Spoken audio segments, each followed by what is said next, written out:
NRG upsets G2 with one of the biggest upsets we've ever seen. We will get into how NRG demolished, smashed, clapped, whatever word you want to use.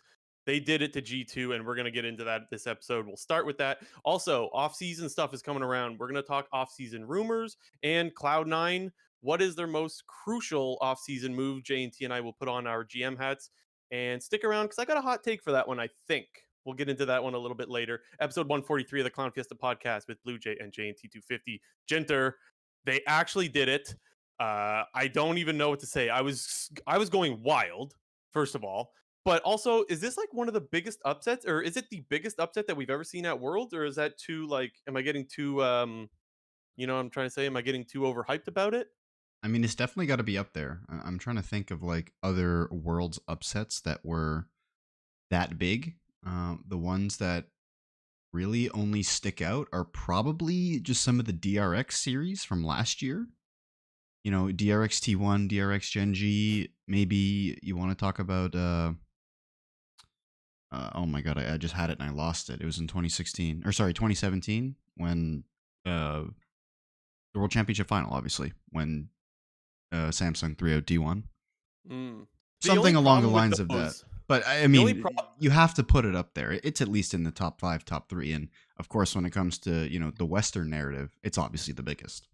Right. And I think a big part of it is that it's not just one game. It was a best of 3 and they 2-0'd, man. Like it's supposed to be not even close the other way. It's so wild. I guess we should start with how did this happen? And I think a lot of people will rightfully so say G2 didn't show up, but like that does not tell the whole story at all because NRG absolutely did. We were so cold on this team just a week ago. Like so cold. Like I thought they were so bad. And honestly, I don't really change my mind on that. I think they were one of the worst teams that we had sent to Worlds. And then all of a sudden they just turned things around. And I shouldn't be surprised because they always, manage to just do random shit. But man, every single one of their players from top all the way down to the bottom lane were so much better. Like miles ahead. Yeah, I think the only lane you could argue, if any, was, close was maybe top lane, but it was a stomp pretty much in every single lane. Yeah, so we're talking about the G2 series here specifically. Yeah, We're yeah. not yeah. I don't know, like I'm trying to think now because I know Dokla played a lot more weak side. That was the area that I thought he was so much better was him being on weak side because, well, I'm not gonna lie, I don't really trust him on weak side, and he did it perfectly fine. But not only that, Dokla came out with the Rumble and was laying down some beautiful Rumble ultimates and actually swung fights like a big part in due to Dokla. Not to mention you got contracts popping off, whether it was Vi or Jarvan, he was an absolute beast. Palafox, Talia, oh my god, Senatom Kench, like every single lane was so beyond what we could have expected. And like I said at the start of the episode, I know a lot of people are going to focus on G2 not showing up, but holy crap, you just have to give so much credit to NRG. I mean, I think, that could be the narrative that G2 underperformed and didn't show up and NRG, beat a bad version of G2 if you want to call it that, but I don't think it was that. I mean, I think people might look at the nature of the games, especially the first game and the way that it played out, how it was so bloody and so one-sided, but G2 was kind of forced into doing that. Like Energy did a really good job. The Senatom Kench, we'd only seen it I think once or twice before the second part of the Swiss stage, and I remember saying last week that Senatom Kench is probably going to be something that we're going to see popping up a lot more in the back half of Worlds, and we did see that both in this series and in the T1 versus BLG series. So I thought it was just a really good game plan out of NRG, especially when it came to bot lane, because you're basically picking. Especially with the Senatom Kench, as long as you do not hardcore lose the first part of the game, like the first 5 minutes of the game, you're going to infinitely outscale your opponents. I think that they took a really good strategy into this series against G2. And, like I said, you might look at the score lines and the game score and whatnot, and you might think this was just individual domination, but this was team domination from start to finish. It was not about individual players outplaying their opponents. It was the whole team of NRG outplaying the whole team of G2.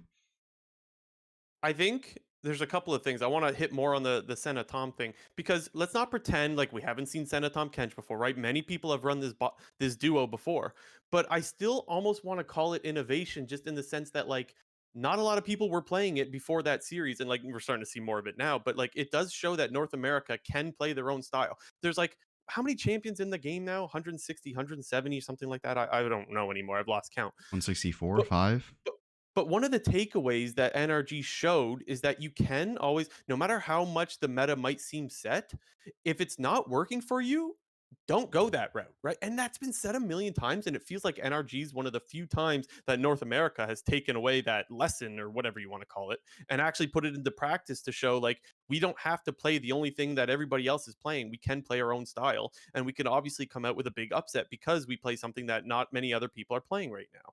So I think that's just yeah, such an important reminder that the meta is never set, especially at Worlds. It keeps changing, and that's due to in part to the people that are not afraid to go with something that they played maybe years ago, right? You can always go back to comfort. And there will always be evolution in the meta at the World Championship. It's something that we see legitimately every single year.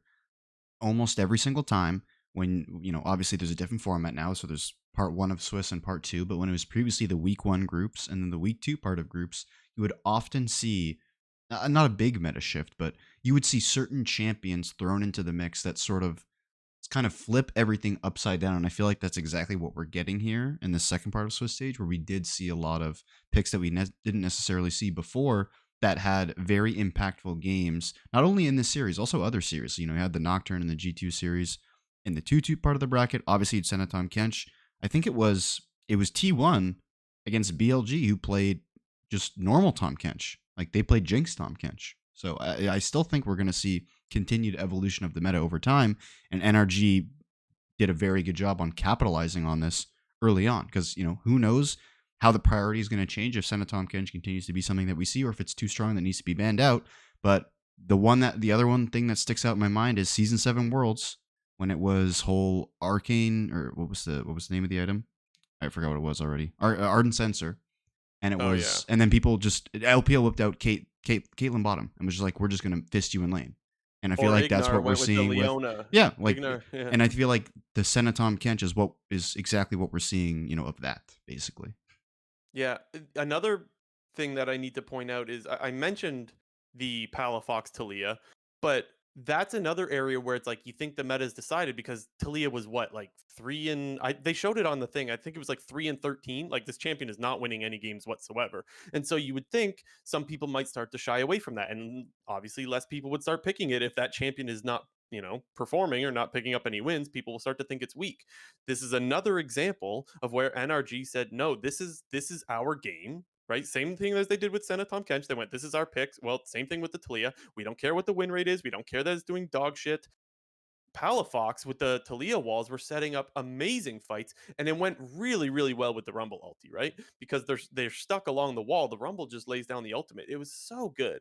It was so good. Multiple times, Palafox had great walls that just swung the fight in their favor. Not to mention he's landing the knockbacks. The big one against against Caps on the Azir was huge and pretty much fight winning. So just another example of it's like nope, we're not going to conform to what other people think. We're just going to play our style. And what do you know? They got rewarded by making one of the biggest upsets, if not the biggest upset we've ever seen from North America um, at Worlds. Yeah, and you compare the game two performance from NRG with the combo that you were kind of just talking about with top jungle mid all functioning around the Rumble and team fights and making sure that Rumble gets those juicy ults that hits multiple people and you lock down those important targets for multiple seconds so they're staying in the Rumble equalizer. Compare that to how Cloud9 looked against Fnatic.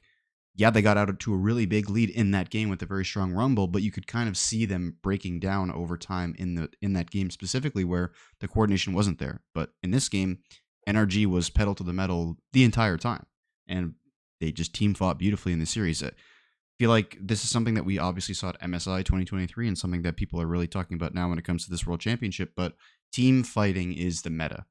That primarily is the meta. Yes, obviously games can still be blown wide open in the early game with a single mistake, and we often see that with Eastern versus Western teams. One lane can just go poorly and everything can really start to go awry. You kind of saw a little bit of that with G2 BLG just this past night. But team fighting is key at this World Championship, and that's actually been a strength of NRG's almost the entirety of the year. Yes, they've had a lot of inconsistencies, but the one thing that they've always remained to be very good at is team fighting. And I think that that aspect of their game is really paying dividends at the World Championship right now. Contracts and his ability to continue to find a carry with his Jarvan combo well into the fight. Like, you'd think the fight's over, you'd think they would try to get out and he would just re-engage again and hit caps or somebody. Unbelievable. Yeah, I guess I need to echo your sentiment about team fighting. They team fought so well. Um, I was just thinking about the C9 over Afrika Freaks. Do you think that series was more of an upset, I or don't was think like so. I don't remember like feeling that Afrika Freaks I remember going into that series and there was like some sentiment that Afrika Freaks were not like at the top of their game. Not to mention, I think that C9 roster was more respected than this current NRG roster. Yeah, no, I wouldn't put that up there So you think this was a bigger upset? easily. Yeah, I think so too. I don't know if I would say easily. If there's any obvious ones we're missing, feel free to leave the comment section, because there's probably a lot of upsets over the years, and I certainly can't remember them all. Um, where do we want to go with? The one that I'll Go still ahead. say remains to this day that would have been the biggest upset was Fnatic versus Top Esports in 2020, but that didn't Oh, they happen. lost that one, right? They In got reverse game swept, yeah. five. Yeah, yeah, But yeah. Okay, I like that remember was game like five. I couldn't believe what I was watching at the time. Yeah. Was that with was that That was Reckless Hill saying when they were the best Hillisang? spot in the Yeah, yeah, world. yeah, yeah, yeah. That was when Okay. Reckless was just absolutely annihilating everybody, and he did that outplay on Jackie Love where he predicted his Ezreal E with the oh my god, good Speaking times. about Europe, has North America passed Europe with this performance? I mean, at the very least, it's equal again. Like I think we were kind of at this point in maybe the 2013 to 2016 period where NA and EU were relatively equal for the most part. I'm gonna And say no. Oh, sorry, I didn't know you. Continue. I well, didn't mean to cut you off. I was going to get into like, you had 2016, 2017, 2018, 2019, 2020, and that's where EU really started to kind of make a name for themselves as a threat to the eastern regions.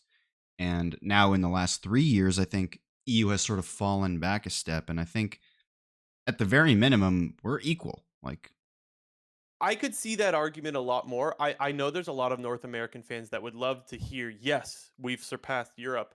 I just need to remind people that NRG may be our best team, as far as this world's performance, but Cloud9, they just lost to Fnatic, and TL lost to a minor region team, right? So, like, yeah. at the other end, as much as I want to say yes, because we beat G2 in a best of and just swept them no problem, you do have to recognize that that's just one series, right? That's just one BO3. And even though Cloud9 and Fnatic that was a very close series, ultimately Cloud9 still came down on the bottom.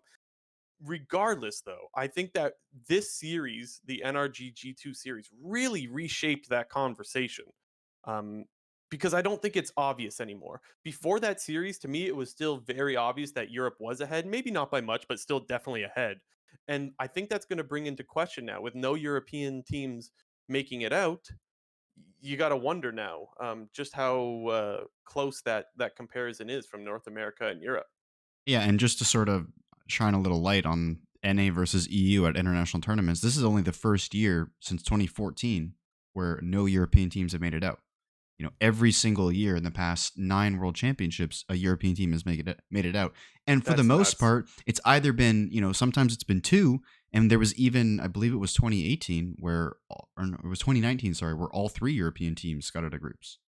Yeah, Like, well, that was formerly Worlds groups. in Europe, if I Yeah, remember yeah, right. that's why it was 2019, not 2018. I remember. So this is so stupid, And then but sorry, just on the flip side, NRG is the first North American team that isn't Cloud9 to make it out of group since 2014. So which you is compare crazy. that, basically 2014 is kind of that inflection point where I think where EU started to surpass NA, and now we've sort of flipped the narrative now. We're Yeah. flipping the narrative. We haven't flipped it yet. I remember thinking last year, because Worlds was in North America, I remember thinking like, oh, maybe we could do what Europe did, where like their teams get out because they're playing on home soil. It didn't pan out that Didn't work for way. LCK this time either. Yeah, how many teams of LCK I mean, got they out? got 3, 3, right? but they Yeah. didn't get all Okay. 4. Hmm. It's quite normal for the LCK to get all four of their teams out. They're the region that always has the best success at Worlds, at least when it Yeah. comes to getting teams out of groups, I should say. Is there anything else on NRG? We could talk a little bit more about G2 in a little bit as well. So we're not done with G2 discussion. Is there anything else on NRG before we move on to Cloud9 side of things? Um, I mean, there's just really not much more to say other than the team played so well. Like it's you got to give them their props. It was so kind of wholesome just to see the reactions on stage afterwards.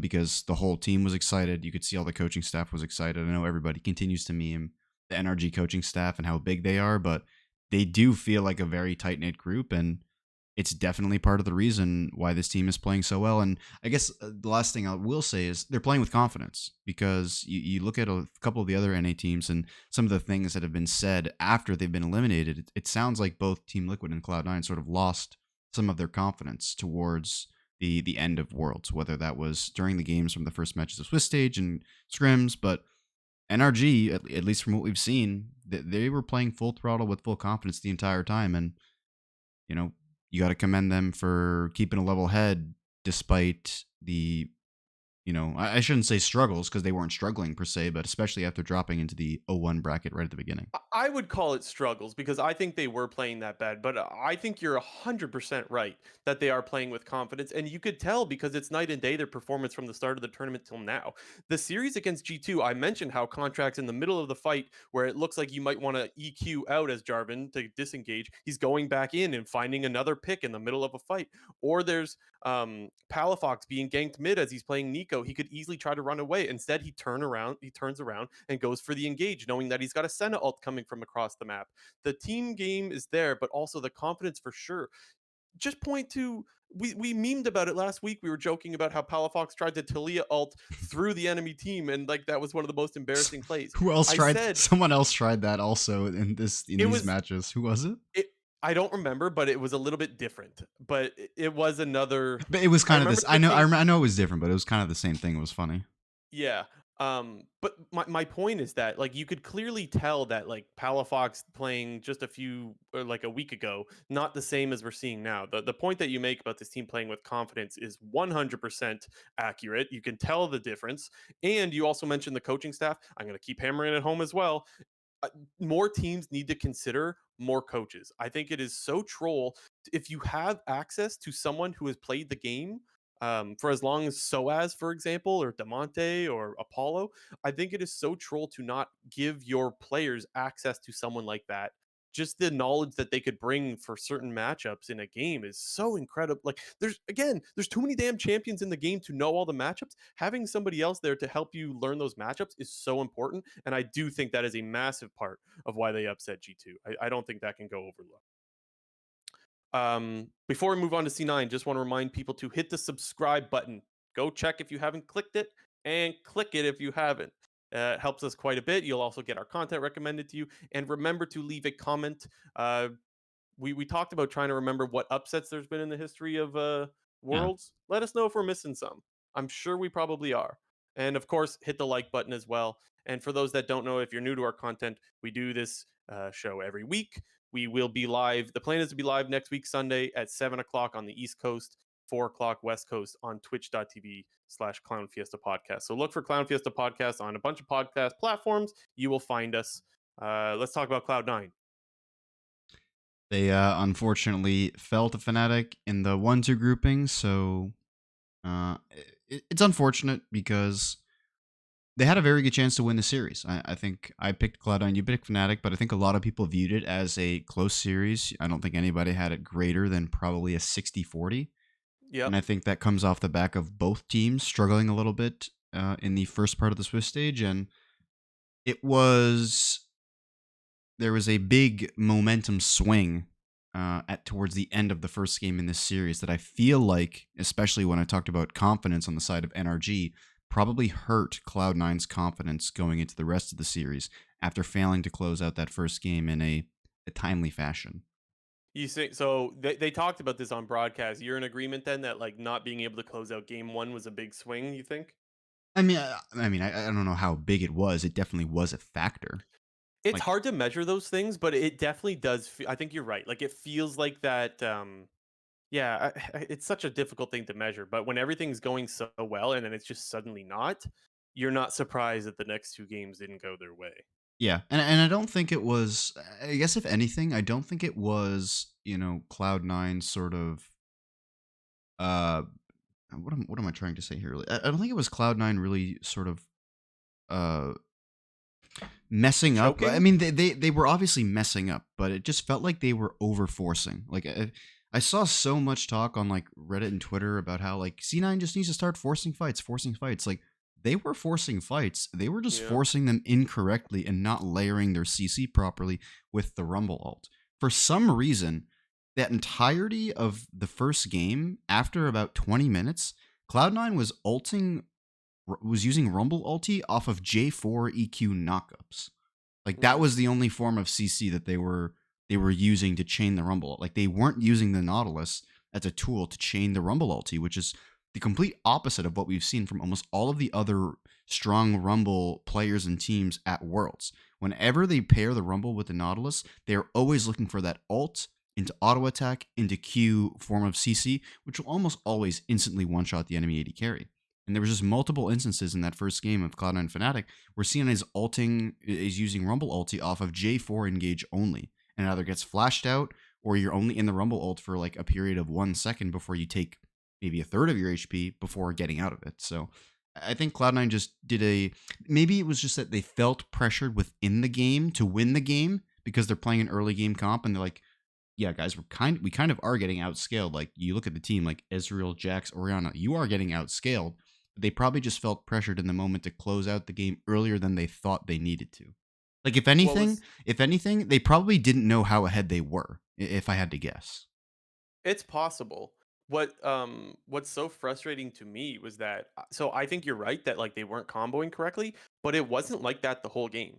Because the enormous lead that they did get was because they were comboing really well. There was a three-man rumble ulti in river Dragon River with the Nautilus ult used, and they cleaned up a fight, and then they got a massive lead. And it felt like later on they weren't able to replicate that again. Which that's what was so frustrating about it, is that if you're able to do that when the game state is nearly even, you would think you would be able to make replicate that when you got a 10k gold lead or whatever the hell it was, and they just couldn't. And it did seem like there was just some cooldown desyncs because I remember uh Blabber Jarvan ulting in, and then M&S not being able to follow up because he on the Yone because he had just used what's the ability where he's becomes a shadow or Is whatever. E? Yeah, his E, whatever it's called. I'm not a There was caster. an yeah there what's that? Unbound Soul, maybe that's the name of it. Yeah, that does sound right. Yeah, there was multiple instances of that where like he needs that ability to be able to follow up, but it was just off cooldown by the time Blabber decides to go in. Like that's not good. You need those cooldowns to be used at the same time if you're wanting to clean up a fight. So those were some issues that I definitely noticed, and then yeah, they just carried over to the following games. Which that was what was so sad about the series was like for me, I thought Fudge and M&S had a great game one. Like clearly, game one, the Rumble was cleaning up, right? Fudge was popping off, and so it felt like we were getting that resurgence of what we've been looking for out of Fudge on the international stage for so long. It felt like we were getting it, and it just didn't carry over to games two and three. Same thing with M&S as well. All things considered, MNS had a really good series. He played well in every single game. If and then just quick point, it's called Soul Unbound, not Unbound Soul. So Yeah, you're close enough. half a What did point. M&S play in games two and three? Well, game two he was playing Cassante and did really well. Solo killed enemy mid Yeah, he early soloed on, under the and turret. then He he was ulted in game Syndra. three. He was playing LeBlanc for Silas and was just winning lane pretty hardcore. Yeah, I have no problem with what he did in lane. I'm trying to remember what it was after lane because I remember thinking I was more impressed with him in game one, but I can't even remember Well, specifically what it I was. I mean, what I'll say when it came to the faults of Cloud9, I think it's hard, like because obviously game three is probably the game that most people are going to look at in terms of Cloud9 failing and maybe using that game as a way to shift blame or put blame on the likes of Blabber and Sven just because they died sort of over and over and over in that third game. But I think the whole entire game 3 was just a team wide breakdown. I think the obvious answer, at a very simple level, yeah, you can say Blabber and Sven were running it down because it looked like they were. But I think the whole game 3 was just a big breakdown. Cloud9 basically in that entire game 3 did not have a single moment in that game where all 5 members were coordinated on the same play. Not in the entire game. And I watched the game. Not one play the entire game where all 5 members coordinated doing something at the same time. It was always, there was one person getting caught with others doing stuff on the other side of the map. It was a group of C9 members, 2 to 3 members who were trying to force a fight, 2v3, 3v4 with Fudge more often than not split pushing on the top side of the map. They had Fudge ahead in gold for the first 10 minutes of the game in the Jax versus Rumble matchup, which is normally happens the opposite way, and they did nothing with that lead, not a single thing. And I don't Yeah. I don't know who to fault because like I said, looking at it from my perspective, it was a complete team-wide breakdown. So I don't The know if I can necessarily in that game specifically put any blame on anyone. But sort of despite the how the inting from Blabber and Sven looked, because I think it would be wrong to put all the blame on them. I agree with that. I do remember the one standout moment to me where I thought we were in deep trouble was, well, first of all, they flipped Soul. They just flipped Soul, and obviously Fnatic came up with Soul. But that wasn't the biggest issue for me. The biggest issue was the Dragon before that, when it was fight for Soul Point and Fudge is top lane and takes forever to TP and join the team, to the point that they're late to the Dragon. Fnatic gets the Dragon, is running up towards their blue buff. C9 says, "Shit, we wanted to fight here," so they all run down the choke to chase them down, and then they just get huge comboed and turned on. And that to me is where the game was really lost, was the third Dragon fight, because they were too late to the fight where they should have been in there. They should have been there with more than enough time. Fnatic had full control of River, and they got to walk away scot free. And then with C9 chasing, obviously it's a really easy engage. I think it was. I don't remember if they had Oriana. They definitely had Rel. Just they're chasing champions that you don't want to chase into a choke. That's the main problem Yeah, there. And so I agree, and that's why I would say it points more towards a team breakdown than individual players just playing really really bad. yeah, and I Well, think if I were to say anything, if anyone did play individually bad, it was Fudge in that game too.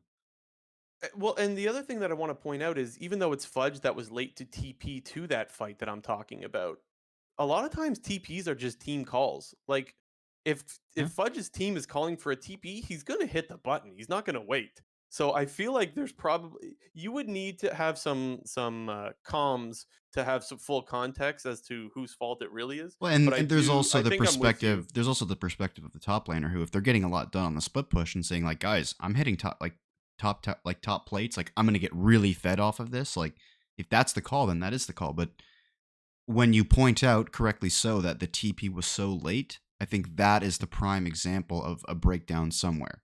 Like there was some indecision when it came to, hey, we either don't want to fight or we do want to fight, and the call unfortunately just came too late. And like you said, because it was the sort of the sunk cost fallacy. They had brought Fudge down to TP, even though they didn't bring him down in time. They still wanted to fight, and then they lost it.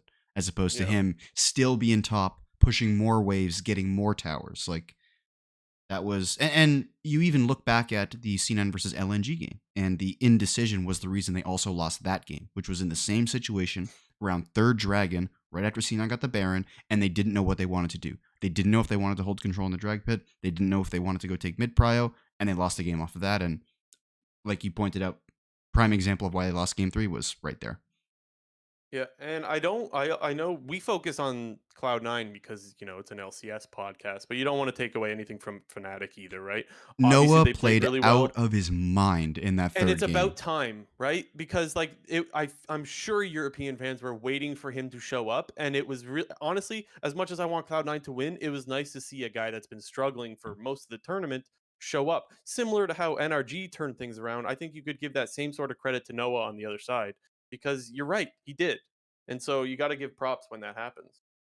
Yeah, and Noah played out of his mind in game 3. Also had a pretty solid Razork game too. 2. Yeah, Razork, he's been. I feel bad for him, especially after we'll talk about it briefly coming up. But he played really well in the Weibo series as well, and he's another one of those players who kind of seems to have really high and really high highs and really low lows, and He was on a high, but unfortunately he didn't end up making it out. So Okay, so with this, I think we would probably argue that despite M&S and Fudge looking better in the series, we've been pretty critical of them throughout the year, right? And so, regardless of whether you think it's just on them or you think it's all of Cloud9, it seems like there's a good chance we're going to see some roster moves with Cloud9. I think we should put our GM hats on, Jinter. And even though this offseason is way more difficult than any other, because it sounds like if there's going to be some very significant changes with well, I guess salaries are way down and there's just the fact that off seasons are already always crazy. Let's try to go with what moves C9 needs to make. I'll let you start. Which one do you think is the most needed move? I feel bad because I want to turn this into a slightly different way of looking at it. Because Okay. we talk, in the last couple weeks we always talk about dominoes when it comes to free agency and building a Yeah. roster and whatnot. And what I think the first domino is for Cloud9 is whether or not Berserker is going to be on the team next year. Yeah. Because if Berserker is not going to be on the team next year, that means Sven is not going to be your support, no matter what. Like Sven has said he's only going to be playing support for Berserker. So I think obviously, the bigger move is going to be a solo laner, most likely.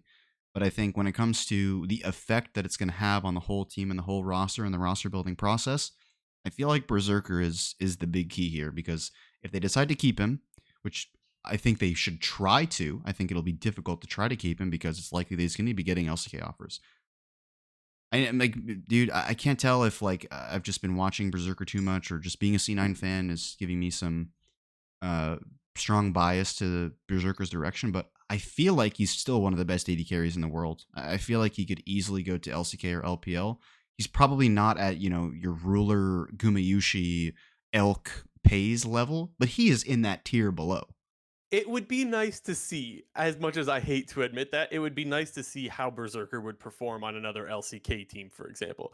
With that said, we don't want to get rid of Mhm. Berserker. So it's like, I'm totally glad being kept in the dark on what that world would look like.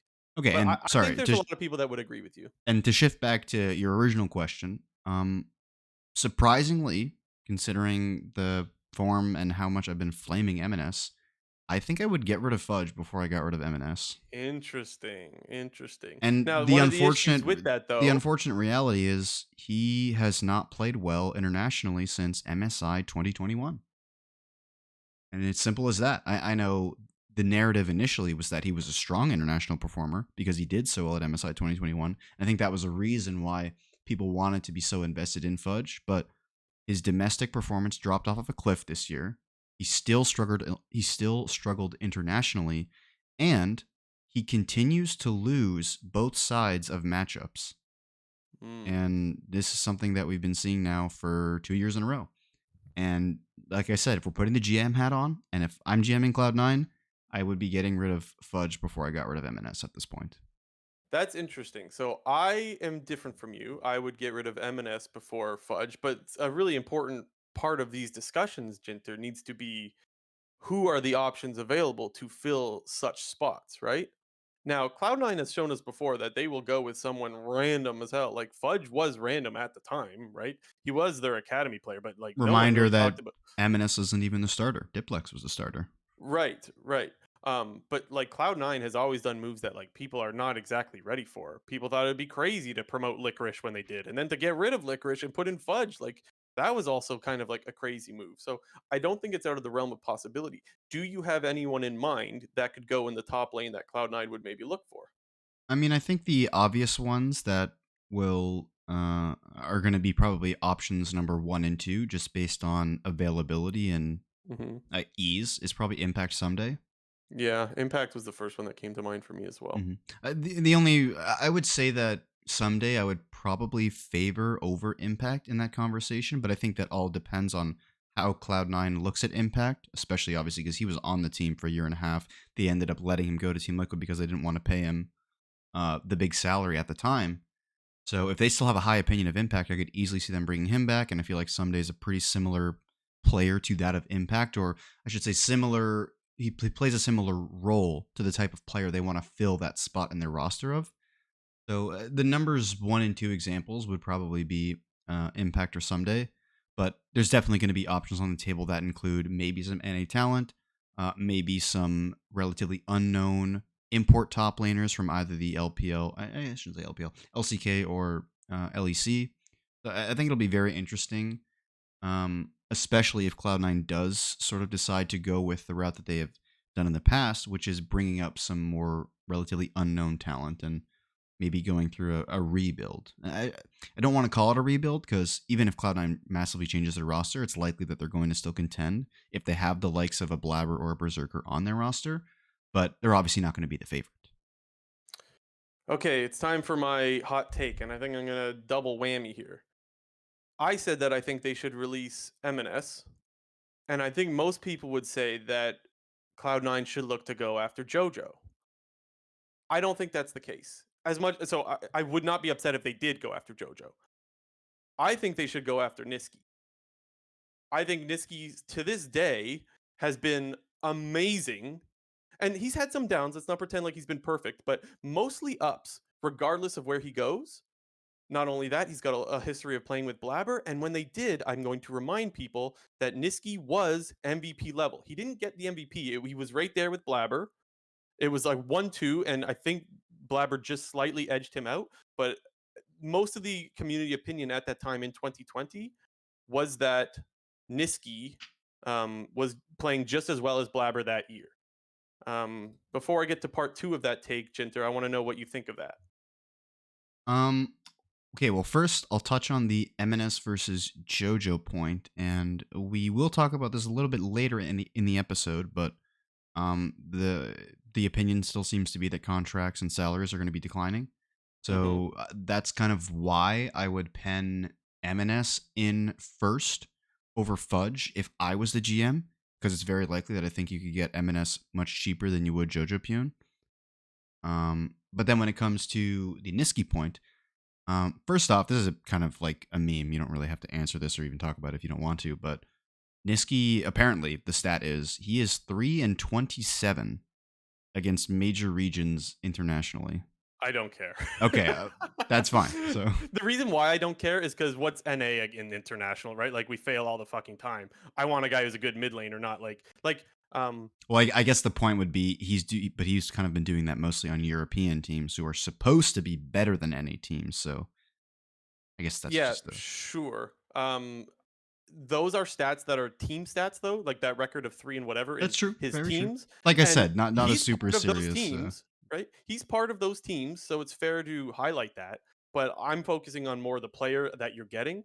So part 2, and I guess I have a part 3 to it as well. Part 2 is that he plays really, really well with Blabber. The style that Niski has been known for, he's said many times, he tried to replicate Doinby, where he's a more shove and rotate and help his jungler kind of player. That works so well with Blabber. Now, part 3, this is where it gets really spicy. Okay. I think the worst move Cloud9 has ever made was getting rid of Niski for perks. Yeah, I don't think I don't That's disagree not that with that. spicy. Well, no, I feel like people will get really upset if they hear that. but I mean, That perks was the worst move Cloud9 has made in their history.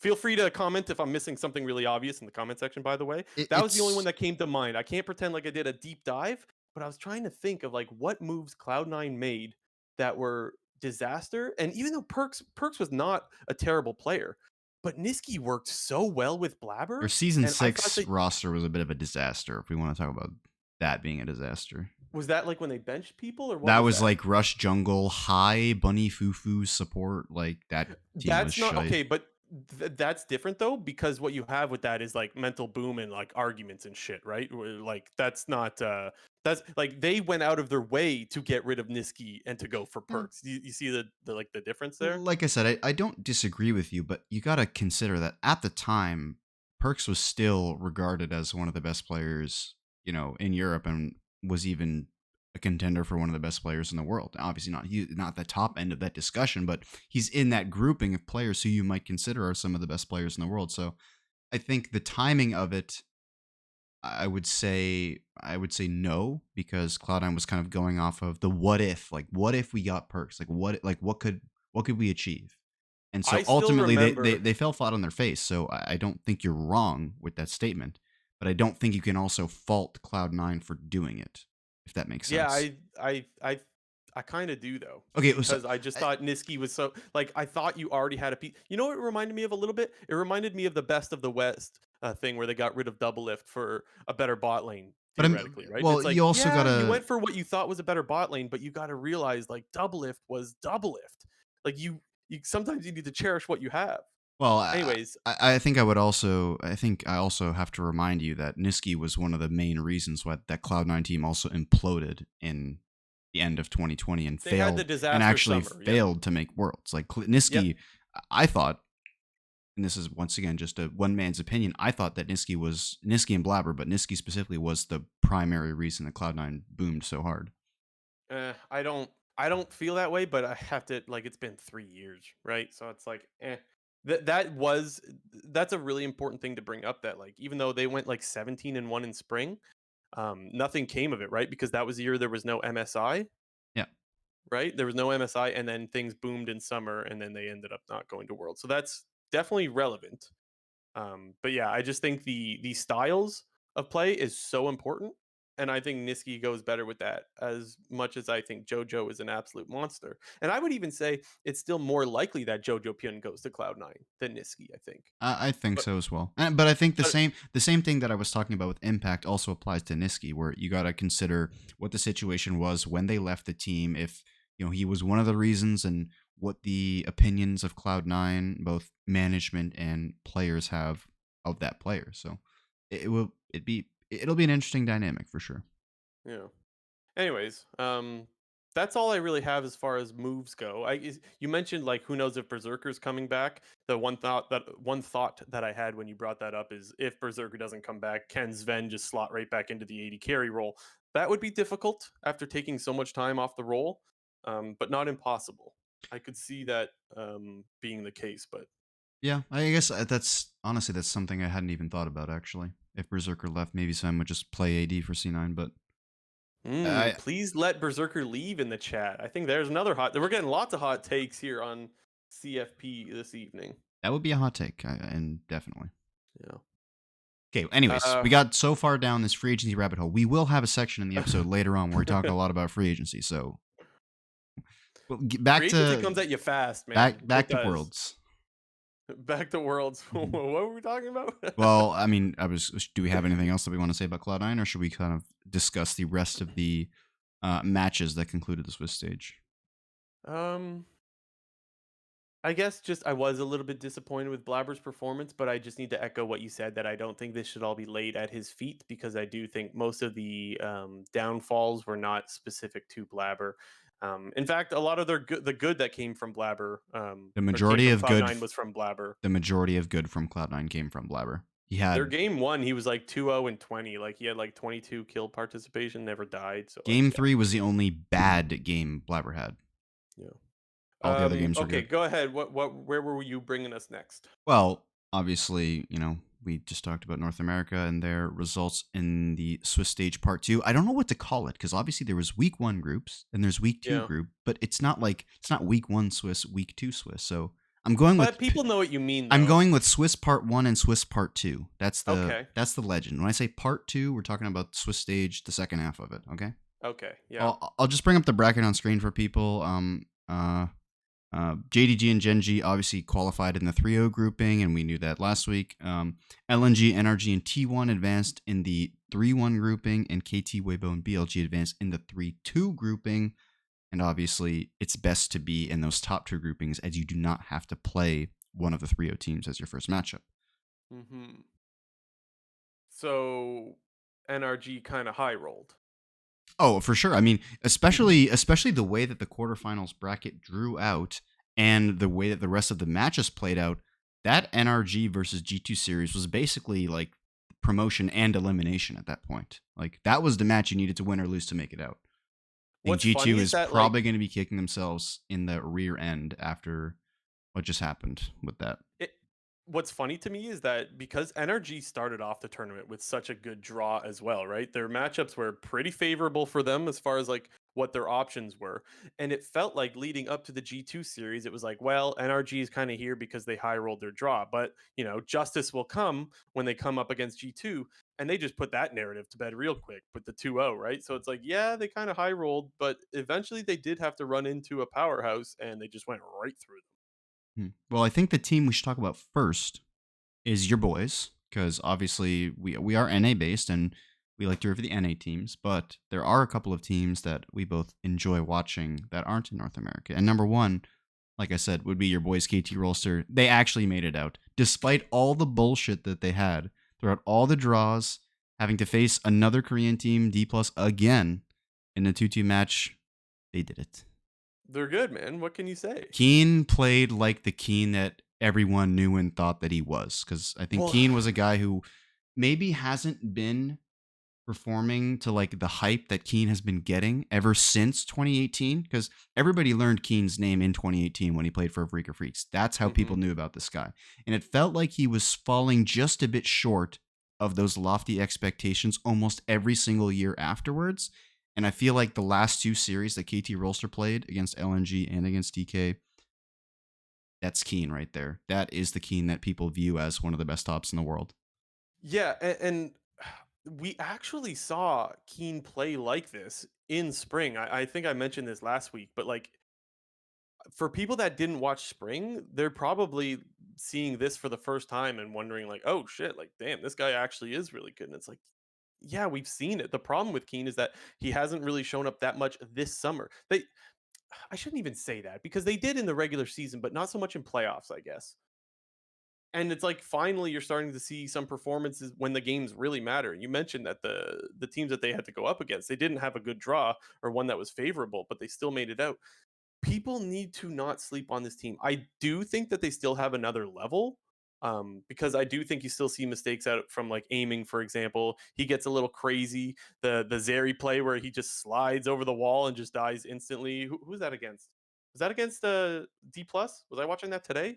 Sorry, I was looking at something else. I don't know what you said.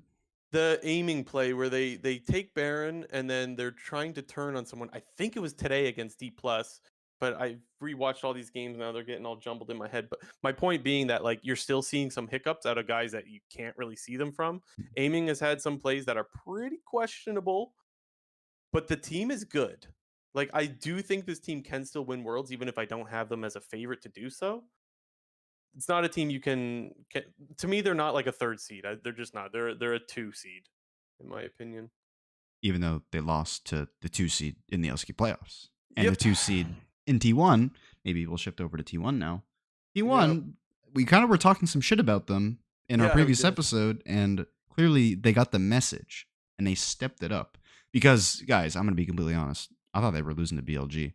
I was like, especially in the I both thought so too. both during the game two and after the draft of game two, I was like, OMG, this is the freest BLG win that I've ever seen in my life. And then T1 actually managed to turn that game around. That was the Jinx Tom Kench game. That was where the annoyance of Tom Kench was on full effect. Jinter, we're really, really good at being wrong. Hey, we'll take it. like, We'll take it. like scary good at being wrong, right? He- he- Between like here's the way that I look at it. NRG. Here's the way that I look at it. I was wrong about NRG. I helped them make it out of groups. I was angry with KT, and I didn't think they were going to make it out, and then they made it out. I was worried about T1. They were going to lose to BLG, drop to 2-2, maybe not make it out. They made it out. I We just, thought C9 was gonna beat T1. this is true. And to be honest, I thought Sienna was going to make it out and be Fnatic. So basically everything that I predicted, well, not everything. The majority of things I predicted to happen in this part 2 of the Swiss stage, the reverse happened. And one, I can't be mad at it because the games were all entertaining as hell. And number two, this just makes for the excitement of Worlds just all the more, leveled up, and it's just continuing to multiply. I feel like we should just own and flex that skill, how good we are at being wrong. I feel like We're we're consistently inconsistent, or yeah. providing a service to the masses. Yeah. Yeah. Um, the one thing that stood about T1 though, what the fuck was Zeus doing or Zeus doing on Gragas, by the way? Was Oh that my not the god. weirdest thing? Dude, that's what I thought. I was like, they pick Gragas top, they're losing the game. Like, why would you ever pick Gragas Forget the top? pick though. He's just walking in and dying. He's just giving Oh, up kill. he's That made trolling. no He's sense. definitely trolling, but also I've this is something I've been right about, and I will continue to be right about. Gragas solo lane is complete ass. Never pick it. It's complete ass. Yeah, you are a Gragas Like, lane hater. never I don't, pick this shit, dude. but I mean, people really do not seem to underestimate how impactful that passive nerf was. Like that, literally, you're reducing your HP that you get in lane by 50%. yeah, I Like, know. And you warned me about this because you've been saying this for months now as well. And I I have still been. picked Gragas as like the most played roles, like in different roles or whatever. I'm still waiting for And Poppy to get played support. I need Poppy to go support, and it's GG. I don't think any champion has been played 3 roles, and there's a few at top 2, and and jungle, yeah. yeah, there's a few at 2, and Poppy could be my one that gets me to Um, 3. so we're talking about T1 BLG. I want to hop over to the BLG side of things because you made me think of. I guess this wasn't in this specific matchup. It was BLG against G2, but Bin just playing into the Poppy with the Jax and not caring at all. Giga Bin, he's back. Season 10 Bin's back. Is Jax his GP now? Like, I is Jax mean, the weapon that like you need to be afraid of? Because I thought in think years it always past has it been. was It's the meme. like It's like he's always has been. he You know? has always been an insane Jax, but like to me the big plays were like I remember the GP barrels. Oh, of course. Like that'll always be pretty I feel like famous Jax has just slotted into that spot now, and like his champion is now Jax and not GP. until he whips it out in quarterfinals against somebody. Please, man, just once, just one Has time. anybody played? There was one person played Gangplank in plans, right? I don't think so. Did they? I don't I remember. think one person played it in plans. Well, I needed to be played 5 times and for them to win all of them, but I just want to see Ben play GP one time, just once. Maybe it was played at like Asia Games or something, and that's what I'm thinking Hmm. of. Yeah, no, well, yeah, it wasn't. Weird. Well, my bad. I'm wrong on that Um. one. Also, maybe we should talk about Shun playing the Nidalee. That game was a Oh, fucking disaster. yeah, that was the game one, right? I was so confused. Yes. So, I mean, at the time when we were watching this, like, I think I missed the draft of the game, and then I remember our friend Pavan. He told me, he was like, "Yo, Nolan, the game's on right now. Like, you got to watch it." And I was like, "Oh, wait, this game's already on." And I looked at it, I was like, "How in the hell is there an Italy in the game?" I have no idea how that happened. Like, I So did you unfortunately miss the game, like the early game? no, Did no, you see what happened? I missed, like, I just missed the draft. So I was Okay. at the beginning of starting the game, I was just befuddled how Nidalee somehow ended up in here. This so beside the fact that level 1 was a pure disaster because they invaded and got killed and he couldn't escape and died, his Mhm. Nidalee still sucked. Oh, And it's I supposed know. to be Like, one of his best champions apparently. Like he's missing skill shots on stun targets. That was a disaster. I But here's how I feel about it. That should make me say like, okay, don't play that Nidalee again. I want to see it still. I think that they should have the guts to be like, no, I promise you I could play Nidalee better than that and play the Nidalee. There's no way you pull it out if you're not at least somewhat decent on it. Apparently, it's supposed to well, be one of his best picks or his pocket pick or something. I want to see it again. and when we talk about confidence, like, confidence would be picking it again, despite the really shit performances. So if for any reason they do end up picking again, I feel like people will instantly look at that and be like, "Oh, why the hell are they doing that?" Whereas you got to look at it kind of from the perspective that they think they can win on it, so they obviously are confident about it. You But I mean, I guess just saying that out loud, it kind of also draws this sort of fine line that we're seeing with Belveth, because like Belveth obviously seems to be this pick that it's not a meta pick, it's a pretty niche pick, but it seems that whenever it gets picked, you just always hear the comms of like, "Oh yeah, ex jungler, I'm really confident on this champion. Like, let's pick." Like, I'm saying that because like Blabber said he's like really confident on Belveth. That game obviously turned into a fucking disaster. I think there Yeah. was one of the G2 games where they had Belveth. That game turned into a disaster. Yiken Champs like was like, "Oh, Belveth looks really good here." So I'm wondering if Nidalee is kind of in that same Belveth type role where if everything doesn't go perfect, you're gonna get absolutely dicked. But if it does, you're gonna absolutely dick the opponent. So I'm not exactly sure where I fall on that, but I would say more often than not, don't pick it. But at the same time, when you keep doing things that have poor results, that is a good sign for the team, I think. Hmm. Okay, we got a few other teams to get through. Which one are we going to next? Um, yeah, who have we talked about? We talked about everybody so far except for LNG and is that it? Can we actually talk about G2 again? Because I know we talked about them a little bit against NRG. but I guess I kind of just want to talk about how disappointing this finish was, and some of the players that I thought looked night and day from how they were in summer or in Yeah. playoffs in summer. To me, the two night and days between summer playoffs and the NRG series. Broken Blade, the obvious one. I thought Broken Blade actually started off having a good tournament and fell off a cliff. I don't know what happened to Broken Blade, And I assume the but second person you're going to say is Hansama. well, I Hansama as well. I was going to go with Mickey. Oh, Mickey looked really? a little bit lost out there in the NRG series. I mean, mind Really? you, I guess you could kind of point to every G2 player in that series for that. But yeah, definitely the Nautilus game was fucking terrible. What else did he play? Rel? I thought Mickey, for the most part, obviously that NRG series, I think just was terrible team wise. But apart from that, I thought Mickey's been playing pretty well, No, they actually. were so indecisive, man. Like engaging when the team's walking away, just missing hooks. The one Nautilus hook he just misses, and well, he hooks the wall and drags himself to his death. Oh, I do remember Even if that, he actually. Yeah. even if he lands that hook, he's dying anyways because he's fucking Nautilus. I don't know, man. I didn't think Mickey looked nearly as good. Whereas like I actually thought most of the tournament Mickey looked really good, and I do see why he was Europe's MVP. But in the series against NRG, I don't know what happened, man. Like, Yeah. I guess one good thing that you brought this up again, because I did want to take some time to flame on some a little bit. okay. And this is pure, I mean, this is just like a hypothesis that I've cooked up for myself here. But Okay. it feels like Han Sama tries to be the perfect AD carry player. Like Meaning? meaning this is consistently a problem with Han Sama. He dies with summoners and stopwatches up all Mm, the time.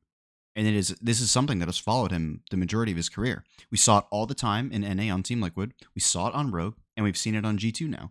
And like I said, this is just a bit of a hypothesis, but I feel like he just tries to be the perfect player where he's trying to he's trying to dodge as opposed to just taking the L and using a summoner or using a stopwatch. He tries to time something perfectly as opposed to maybe doing something that's a little bit less risky and maybe less reward. He tries to play, counter matchups all the time as opposed to sometimes taking like a slightly losing matchup for the betterment of the team. And interesting. I'm it feels difficult because this is probably the lowest amount of LEC that I've watched ever, so I can't really speak a lot to what Han Sama was looking like for the majority of the time in the LEC. Obviously, I was watching during playoffs and He was great, the later honestly, parts he of the was group really stage. good. Yeah, so I can't necessarily speak to what was happening for the most part in the LEC, but internationally and during his time in North America, it's always felt like he's tried to be this sort of perfect player who is, he's emulating the likes of Ruler and Pays and Guma and Elk, but he just doesn't have the same skill as they do to pull it off.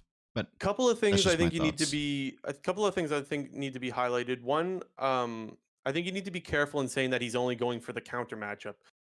I know I I shouldn't say said he coming in. only does that, but I feel like he does that sometimes when it doesn't Well, need to be. okay. I guess is my Okay, point. well, the timeout here though, because a big part of that could be his team saying, "Look, you guys are really good in the 2v2. We want you guys to get the lead we know you can get. Go this is why we're going to draft around you getting counter picks," right? Like it's a very possible world that we're living in where that's what all of G2 wants. And so he's saying, "Hey, you want me to play this? I'll play it."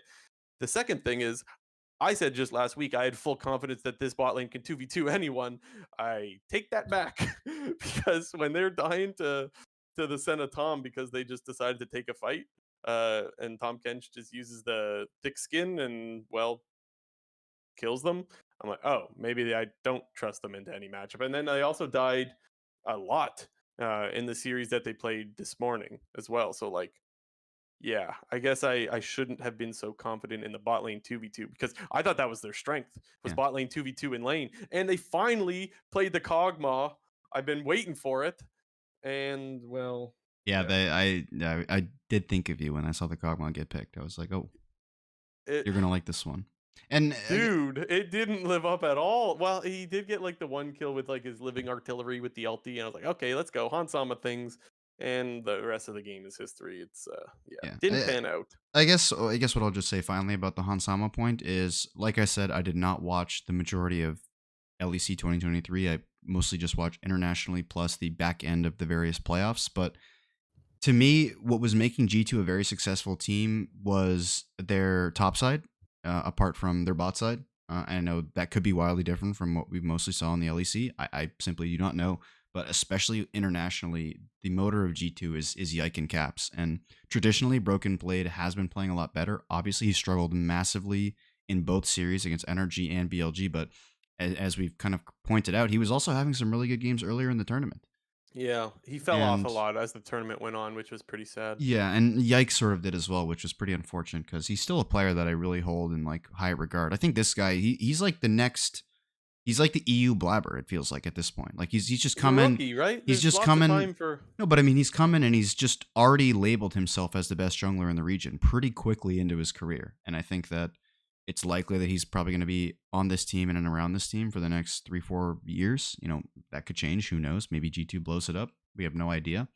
But I think more likely than not, Yike is going to be a player that's going to be a top tier jungler for the next few years. But I think G2 fans and European fans can cope knowing that this guy's still just a rookie and is already that good. he's That's something insane. that Like he's so good. n- North America we would The beg movement for on to this have guy. another to have a player like that again, right? So yeah, I think there's definitely some things to be happy with, even though it was pure disaster from the side of G2. Who did we not touch on yet? Weibo? We didn't talk about Weibo. Oh, of course. Oh my god, how could we forget Oh Weibo? man, Xiaohu was not. I mean, eventually he got there. It took a little bit though. The Fnatic Weibo series was actually pretty hype. Like that was a really entertaining series. Yeah, man, Niski was completely shitting on him in that Silas game. Yeah. That was embarrassing, honestly. I think he was playing Ari and he was chain dying over and over and over again.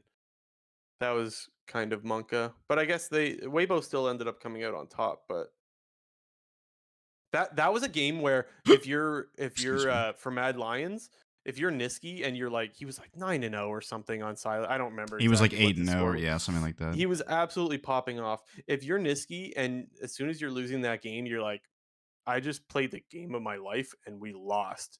It is over. Yeah, we're not. I don't think we've really planned on touching on all the other eliminated teams, but just quickly Mhm. on Mad Lions, they didn't get the good version of Hillisang, and I think that was their No, not biggest at all. It problem. didn't happen. I It think didn't that happen. I think that Nope. was just the number one fault for Mad Lions in this Yep. World Championships is they got the shit version of Hillisang, not the good version. Oh, the Alistar was painful. Yeah, dude, like that's why I had to say that because I just pulled up like the game log and I was just like, oh my god, like because the first thing that comes up is the game one of Mad Lions versus Weibo, and I just see the Hillisang Alistar, and I was like, oh Jesus Christ, that was awful. Oh, brother. It was so It bad. It was so It bad. takes it takes a whole new level of mental to be a fan of whatever team Hillisang is on. And I'm still of the opinion that he can be really good. I still am like he's just a coin flip kind of guy. You're gonna get some highs and some lows. This tournament, you just happen to get way more lows. I don't even know if there was any highs. There might have been maybe a I can't couple. think of a Yeah, single one. So they don't come to mind. Oh, brother. Rip well, Hillisang. to the way back to the Weibo side of things. The Shy is looking like the Shy, which I think is the biggest thing that Weibo has going for them moving into the quarterfinals and the knockout stage and whatnot. Because you look at the and sorry, I should switch this kind of from the Swiss stage bracket to the knockout bracket Mhm. just to see what it looks like. Because talking about Weibo, they have some pretty difficult top laners that they're going to run into, presumably after they, beat NRG. Nope. Oh, Nope. They're already running into one. It's Doke. Big okay. Dokes, Okay, baby. sorry. Then he's running into a big problem in Big Dokes, and then he's also going to be facing either Bin or Doran. And while I feel like if you listen to our previous episode, Doran is not a meme that people seem to make him into. He's actually really damn good. And then obviously in the finals, he's going to be facing one of Zika, Keen, Zeus, or 369. So considering the We fact gotta that the throw in that's a big if. yeah, sorry, Let's big not F. look past NRG, or maybe we should look past But NRG. but but the point here is I think like top lane is probably one of the strongest group of roles that we have at Worlds 2023, and the Shy is one of the top ones in that grouping. So looking good for Weibo going forward. Yeah. So Weibo and NRG both won the draw, They did for right? sure. Yes. Yeah. Um. Should we look past NRG? I feel like that's a good thing to do. Yes, we should. Yes, because that's what we did last week, and then we saw what happened. So we should look past them. You said something to the effect of like, if NRG beats G2, we shouldn't do this podcast anymore or something. I don't know if I said that, but I mean, if I did, then what We did we got do? to go back and If look at the if I did tapes. say that, then we're doing something wrong by being here right now. So You're announcing your retirement. Is that what you're doing? I guess I have to. Hmm. If NRG loses to Weibo, I'll do something. I don't know. I don't know how I can do this show without you, Jinter. I don't know. Okay, NRG, look, I'll be real. This is a good thing. I am doubting them again. Not Yeah, because I this is a want good thing to, that we're not doubting them. because it's not even because of any like jinx or anything like that. I genuinely just believe Come Weibo is better than NRG. come back to this in 1 week to thank us all. By the way. Yeah, perfect. Yeah. But I do think Weibo is better than NRG. You mentioned the Shy is looking really, really good. His Gnar looked pretty fucking awesome. And even though I think Dokla continues to surprise when we don't expect, in summer finals against Cloud9, I thought Fudge was going to steamroll them. Well, they won. Same thing in the series against G2. I thought Broken Blade was just going to run over them, and well, they won. I. It's almost like I realize what I'm doing to NRG is not fair, but I still have them as the very obvious underdogs. Okay. And if you To have to give. be, if you're a, sorry, I'm almost done. Yeah, it's If fine. you're an NRG player and you were listening to me, they would be like, what the fuck do we have to do for people to have trust in us? And my response would be, the damage is done. You lost to Immortals twice. I'm sorry. We Yeah, can't true. go back on that. Yeah. To cope for NRG just a little bit. This is just some guesswork, so bear with me a second here. But it was pretty early on in the World Championship where that Jiahu interview came out praising Palafox, and I wonder how many times NRG would be scrimming Weibo, and I wonder if they were some sort of a potential dedicated scrim partner. Because one of the reasons we talked about this earlier, the quote unquote upset of Cloud9 over Afrika Freaks back in 2018, one of the main reasons why that happened was because Cloud9 and Afrika Freaks were scrim partners Mm. during the group stage of Worlds that year. Afrika was their main LCK scrim partner, so they had a lot of confidence going into that series. And you go back to this interview that Jiahu did pretty early on in the World Championship. I think it was just before the main stage started. It might have been even before play-in started, and he was praising both NRG and Palafox specifically. So that just makes me wonder if NRG's had a lot of experience scrimming Weibo. They've obviously played them already in the first match of the Switch stage. That is actually better than NRG facing pretty much any other team, because they would have a lot of information and maybe some confidence going into that match. I like Lore Master Jinter coming out with the old reference to Cloud9's upset. I think that is definitely relevant information when you've practiced against a team. Um, yeah, I think it could help for sure. Well, definitely will help. Um, you just have to recognize that it could help Weibo as well. Very true, but Another thing, I still don't know. Maybe someone can inform me. I still don't know if Xiaohu was memeing or if he was being serious, because I had seen shit on Reddit about like a midfielder and crap like that. Even someone in our Discord was mentioning midfielder as well. So like, where is that meme from? And so that's what what? made me Sorry, think: is it possible that this is What's a joke? midfielder? And They were saying that um this is a baseball uh reference. no, that would probably be soccer if it was. Oh, But they oh mentioned yeah. that Palafox is like a midfielder or something like that. Oh, So this I didn't praise hear this. I of don't know. Palafox, this praise of Palafox, I thought was potentially just a joke, but I have no idea. Oh, I thought it was Like, serious. well, it might be. It Oh, still might be. I haven't figured that out yet. So okay. someone feel free to inform us on this, because it sounds like neither one of us have any clue. Well, I just don't know if it was a joke or not. I just remember seeing the interview and just made me think like maybe that's a possibility. Like I feel like the only reason why you'd be praising somebody in an interview is because you would have played them a decent number of times and you then praised them. Well, everyone instantly on Reddit was memeing all about it, right? So I was like, okay, they're Yeah, memeing, but I don't know if But they're Reddit is memeing. just a meme in general. So like, Exactly why I don't know. That's exactly why I don't know if it's like, if it's a joke or if it's serious. I don't know. I hope it's serious. well, safe to say we'll find out soon because they are playing the first match. Okay, this is a best of 5 now, right? We're Well, BO5 sorry, or 2. I'm skipping ahead because I have one final thing that I want to talk about for Okay. Swiss stage before we move on. I kind of trolled a little bit, actually bring up the Whatever, bracket. that's I don't fine. want to shift or talk to quarterfinals, but last thing that I'll say about the Swiss stage quickly before we move on. We mentioned last week when we discussed the Swiss stage and the format and the implementation and any potential changes that we wanted to make. But one thing that I've now become aware of after watching the co-streams during part 2 of Swiss stage is that side selection for every single series of every single game in the Swiss stage was decided by your regional seeding and who was the higher seed. So, for Mhm. example, if you were the NA number 1 seed facing off against the European number 2 seed, you always got first side selection just purely because you were a number 1 seed and the opponent was a number 2 seed. Yeah. And obviously, side selection has been a very big discussion point at Worlds so far because blue side has been seeming like the favored side. Do we know what the win rate is on it? Because I've heard so much talk about it, but I haven't seen what the win rate of blue side is. Do you know? Sorry, I'm putting you on the spot here. I don't. I want to see Not if I sure. can find something quickly, but I'll finish off my point just by saying, if anything, if any changes do need to be made, I think that the side selection being determined by your seeding should be changed somehow. I don't know. Some people, I saw some discussion saying it just should be a simple coin toss and that's it.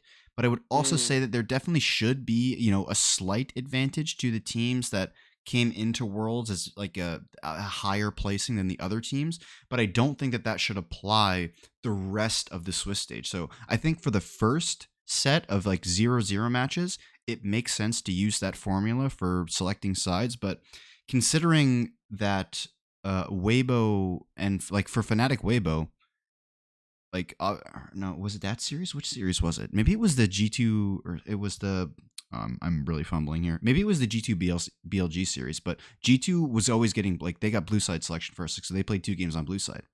I guess sorry. Now that I've thought about it. The point is in the current system, if you were a higher seed than your opponent, you were guaranteed to get blue side 2 out of 3 games, with blue side being the favorite side.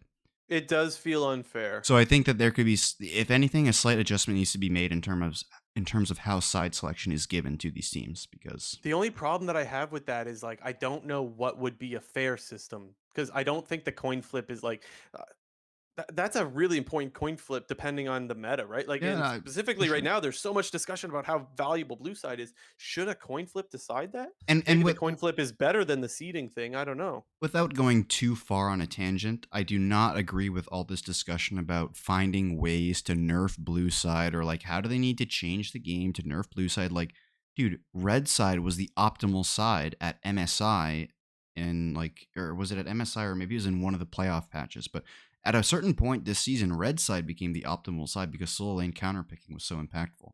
Okay, but do we know what it is that's making blue side so OP? Like, could it not just be the fact that this tournament hasn't been going on very long, I don't so know. it's relatively small sample size, and like it will even out as the tournament goes on? Feel like the general opinion is always just that when the meta includes so many OP champions, blue side will always just naturally be the favored side because they get to set the order of the draft, and red side Yeah. is normally supposed to be banning OP champions. So I would just have to guess that with the number of quote unquote broken picks or OP champions, the game just always naturally favors blue side. So I agree with that, but before I'm sold on the idea that blue side is broken, I need to know some important things like how many blue side games were played by LCK teams when they're playing, or like how many red side teams were like NA or EU. Like those are things that matter, right? If NA or EU has been on red side for like 70% of games by some chance, I realize it's probably not the case, but by some chance, if that's the case, then yeah, I could see why red side's not winning as much. They're playing against the better regions that are on the blue side. Do you get what I'm saying? So like before we come to this hard conclusion that blue side is like a 60-40 over red.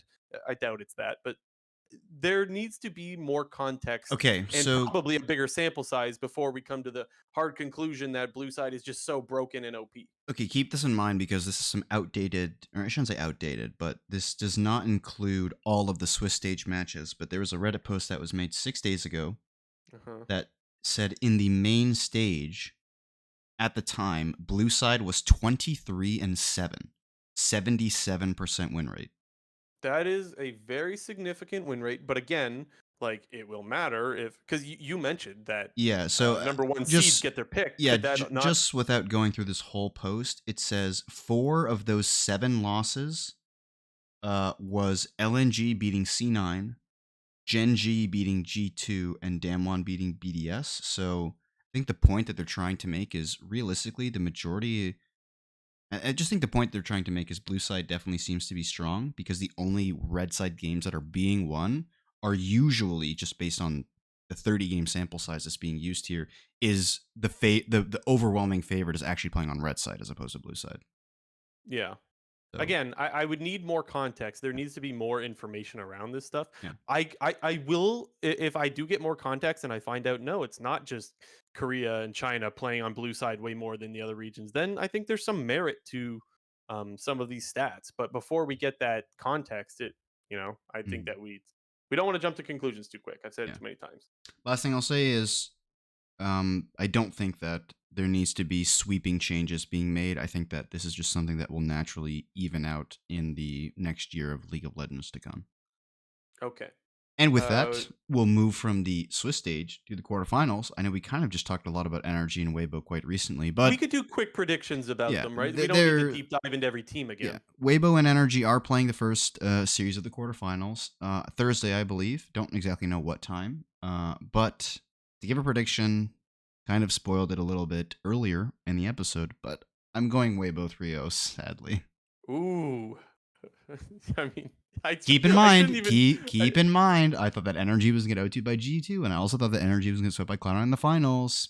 We all And know we're what really happened. good at being wrong. Like Exactly. no one can even fucking compete with us at being wrong. We're the best of the best at that.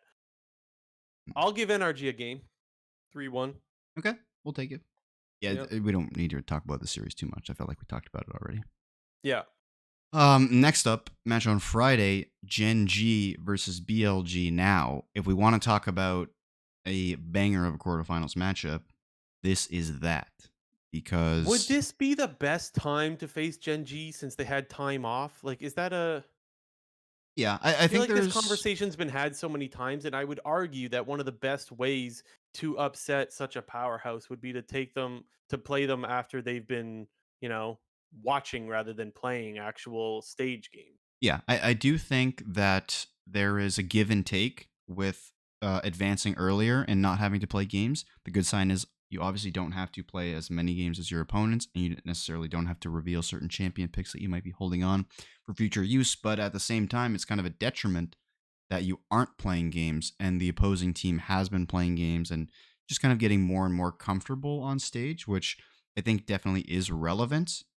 Unfortunately, I don't know if BLG can take down GenG. And maybe that's because my opinion of BLG has actually shifted a little bit after the last two series that we've seen them play, kind of losing fairly decisively to T1, and then I, I can't say that they They've looked. been messy.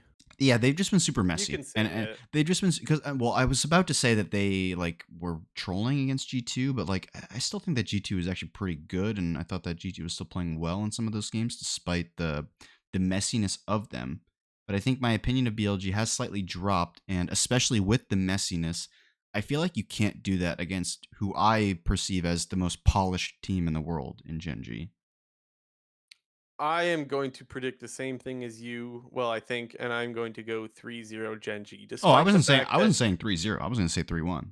okay, well, I'm going But 3-0. I I thought you were going to go 3-0. well, I think my point is I think if BLG would have 2-0'd T1, for example, I think that you can make the argument that this is going to be a 3-2 and maybe BLG could even win. I But don't I don't think have that that anymore. I don't think Bin will get Jax. I think GenG would be crazy to let that happen. I don't think Bin will be. So first of all, I think Bin's been their best player. I don't think that he Agree. could do to Doran like he can to Broken Blade or whoever. Agree. I think that's a big problem. And despite the fact that Bin has been able to take the Jax and kind of pop off with it, I don't think the rest of the team has been looking all that great. I do expect um, if they come out the same way they've been playing, I expect GenG to have no problem with them in 3-0. Now, that doesn't mean I don't think BLG can look better because I think most people would agree that they can, but they haven't. And that's a problem. So I'm going 3-0 GenG. I'll stick with the 3-1. I think it I'm was predicting a closer. pop off game from Peanut Mhm. Poppy. Peanut This will Poppy. Poppy be Peanut. this will be very interesting the 80 carry matchup because I know that everybody views and perceives Ruler and Gumayushi as kind of like the 1-2, and over the past basically 3-4 years, like those two have been the best ADs in the world. Like Elk and Pays, they're new to this group, but these guys I think are just as good. Like You know what it feels like? It feels like this is going to be an 80 carry matchup that we're going to see for years to come. maybe, yeah, I would hope. Is Elk Korean? I actually don't even know that. I think he's Chinese. That is my guess. You let me know if I'm correct I'm or double not. check. Oh yeah, whole BLG roster is Chinese. Yes. Yeah. Wow, I mean, obviously difficult for BLG to win worlds, but I feel like that would then break the curse of like LPL teams needing 2 Korean imports to win, Yeah. because True. that's pretty much the norm with Chinese teams. Is the best Chinese teams have 2 Koreans, and you look at JDG. We'll get into that matchup right now. JDG versus KT Rolster. The 2 Koreans on that team being Ruler and Knight. But I think you can also make the argument, unfortunately, for the likes of KT Rolster and the rest of the World Championship, Knight and Ruler might be the 2 best players in the tournament. I declare. Uh-oh. But who knows? Maybe this is just some more KT bullshittery, and they're just actually getting the hardest road humanly possible to create the best storyline humanly possible. Yeah. But with that being said, I'm going JDG 3-0. Yeah. I am trying to pretzel logic my way into a KT win, and I just can't. Yeah, I think JDG is. I'm trying to think of where KT might have the edge. Maybe BDD over Knight, but I don't think that does justice to Knight. yeah, it does not, in my opinion. BDD's been great this tournament. I Okay, I know, know but I'm a huge BDD Knight's fanboy, but let's not mistake that BDD has been a fucking monster. Um, and I think that he's done it. Like, don't get me wrong, Knight's been a monster as well, but I think he's got an easier roster to do it with. Is that fair? that's fair. You're not wrong there. And I'm not even trying to knock KT. I just think JDG's really fucking good. The last time we saw JDG, I mentioned that we haven't even seen Ruler really be Ruler yet this tournament.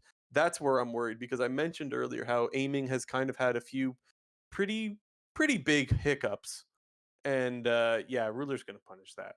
So I guess I'll go JDG 3-1, but yeah, I'm praying for KT to pull out a miracle. Similar to Yeah, what I said with GenG, like if there's a time to face GenG, it would be now. Well, similar time, the best time to face JDG is now, I think.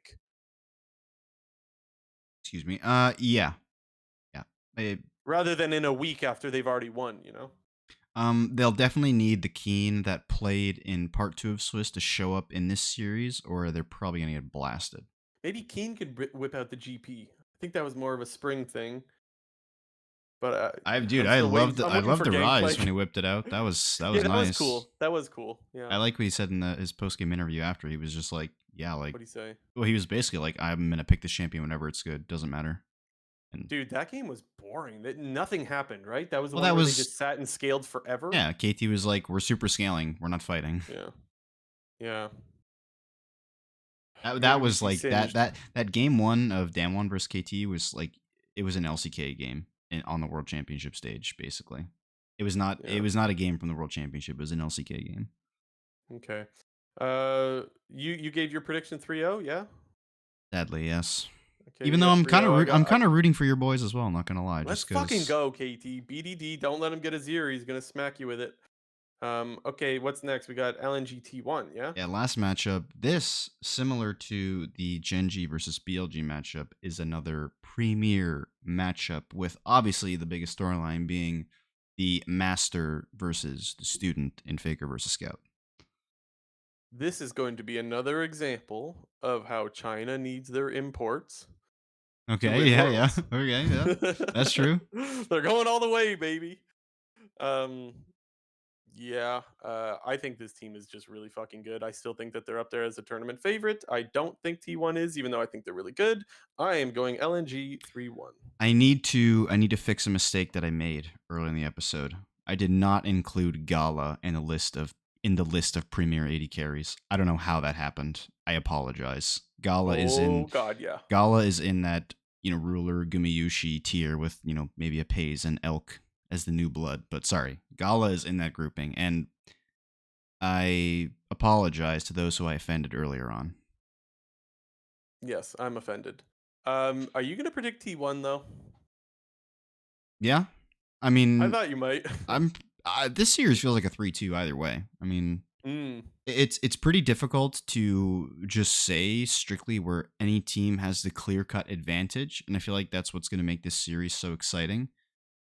Is I think that both teams can win in many different ways, which will just make for some spicy drafts. First off, because I think we could see who was it? Who was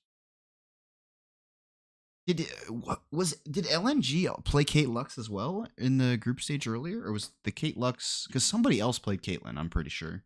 Somebody played it this morning. Well, yeah, somebody did today, but I think there was another Caitlyn at some point earlier. I will double check to Who? make sure, but maybe I'm wrong on this one again, just like I'm wrong with the Gangplank one. God, who the hell played Fnatic this morning? It was against Fnatic, right? Oh, Deft played it. Yeah, Deft played it against BDS, and he popped off with that. Okay, who played Fnatic this morning? Weibo. Oh, so it was Weibo that played Caitlyn Lux? Yeah, and then whoever I just said also played it. D plus. Okay. Yeah. Okay. Yeah, I still am I'm sorry, Faker, but I'm still a little bit worried about how his tournament started, even though it obviously got better, but it was still pretty rough. And obviously, I don't know what the hell was going on with Zayas, but when you int twice like that, I gotta wonder what the hell's going on with him.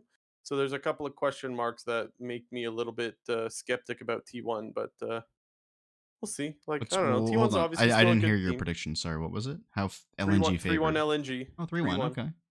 Yeah. I mean, yeah, I think I'm viewing it as a 3-2 either way, but my pure fandom of Faker and T1 is leading me to pick T1, but I view this matchup as a coin flip, basically. I want to see Tarzan on the Lee Sin again. Yeah, dude, Oh God, yeah. we've had there was some really nice Lee Sin gameplay in the part 2 of the Swiss stage. Razork, one of them, Tarzan, one of them. A lot of Canyon people played say it Lee Sin's once. broken. I don't care if it's broken. Like, let's see more Lee Sin. Who I cares? mean, Lee Sin's always at Worlds. They always hit him with the buffs before Worlds happens just to get him in the meta because he's just a cool champion. And Yeah. honestly, I kind of like when Riot does that, like because it's completely different than how they Careful what you balance. wish for, though, because Well, sometimes shit gets out of hold on. I hand. would say it's completely different to other instances where they are just like obviously trying to make something in the meta as opposed to just giving subtle buffs to sort of push it there. Like that's how I feel like that's how Lee Sin and Orianna sort of got into the meta, and Syndra even. They've just getting slight incremental buffs basically over the course of the entirety of the summer split, and now they're finally being like revealed as picks. Whereas the more extreme examples are going to be Akali, Zeri, Yumi, uh, some other things like that. But I do like it when Riot sort of, and I don't think pushes is the right word because they're not pushing it. They're just They giving these nudge. nudge. That's a better word. When they sort of Yeah. just nudge these hype champions, and I shouldn't even say hype. These They're hype. these Lee Sin is hype. high, I was gonna say high skill expression champions into the meta.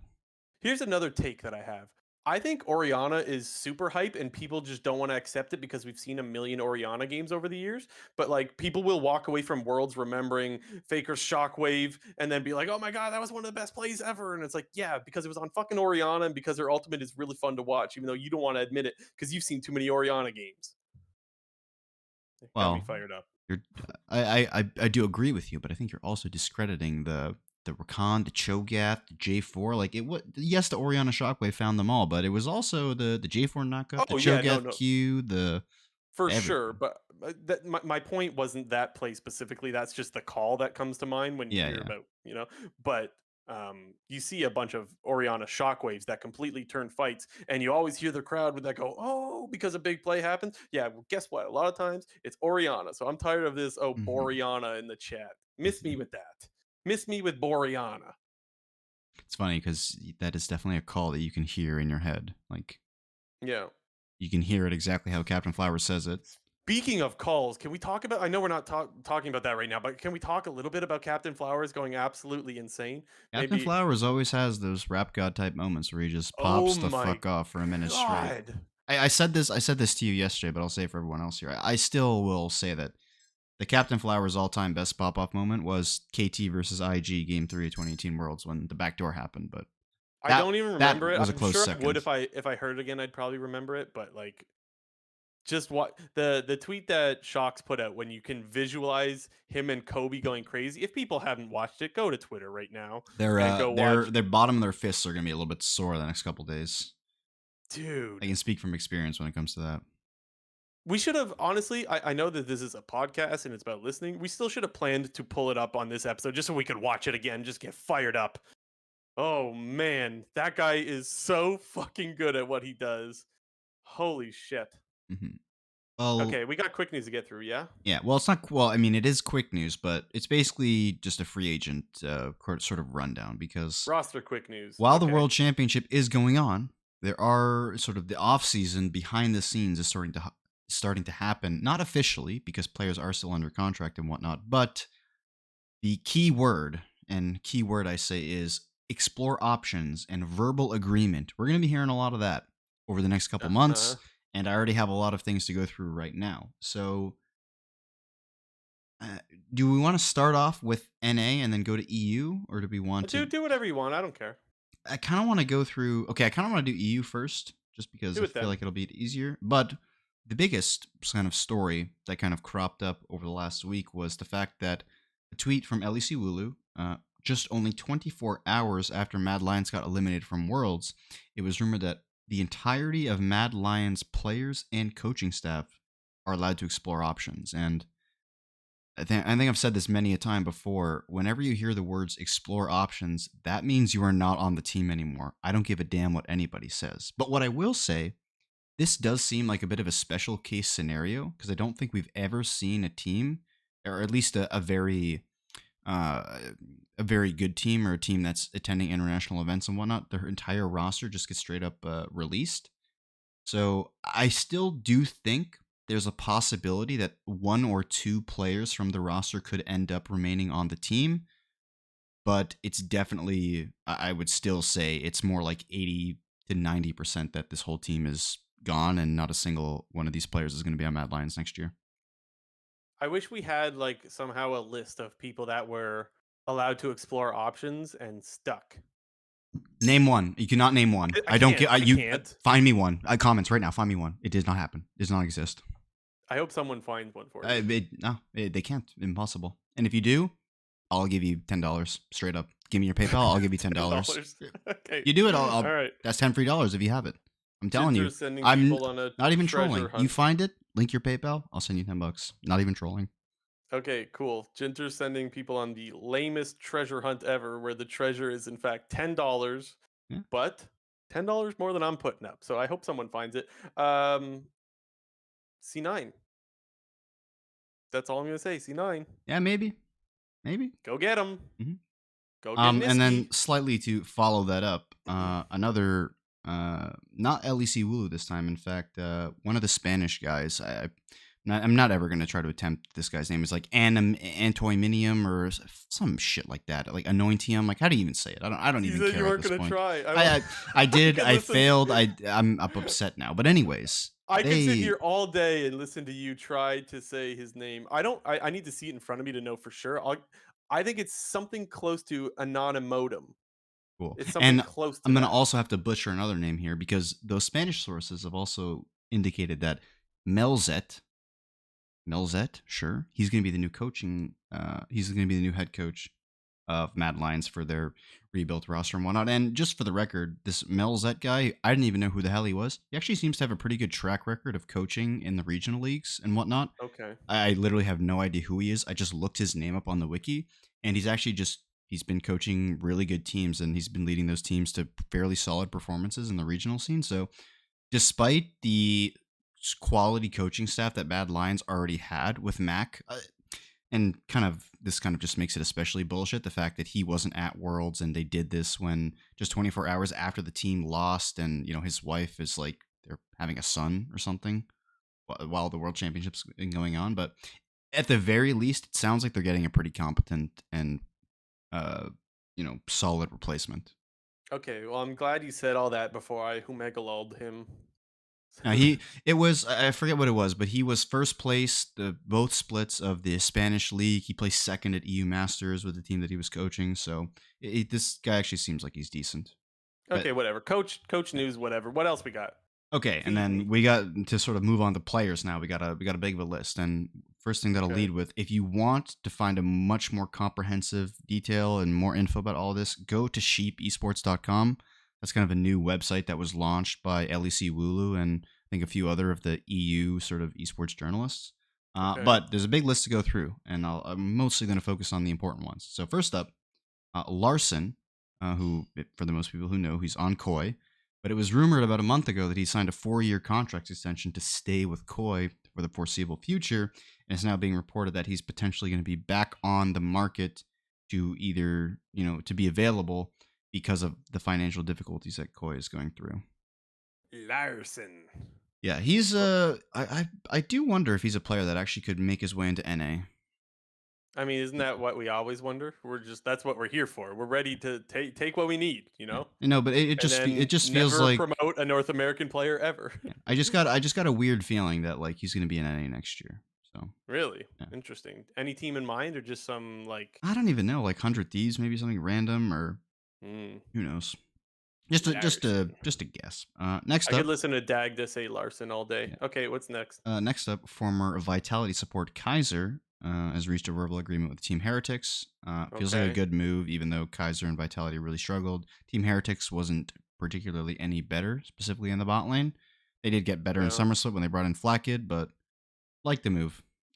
Next up, former Astralis support Junghoon reached a verbal agreement with Live Sandbox over in the LCK. Another EU to LCK move, similar to your boy Yamato Cannon, who you like so much. Live Sandbox Okay. also. So I feel like you're calling me out for liking Yamato. no, I can't tell. no, I do like Yamato. I you just just like yeah him.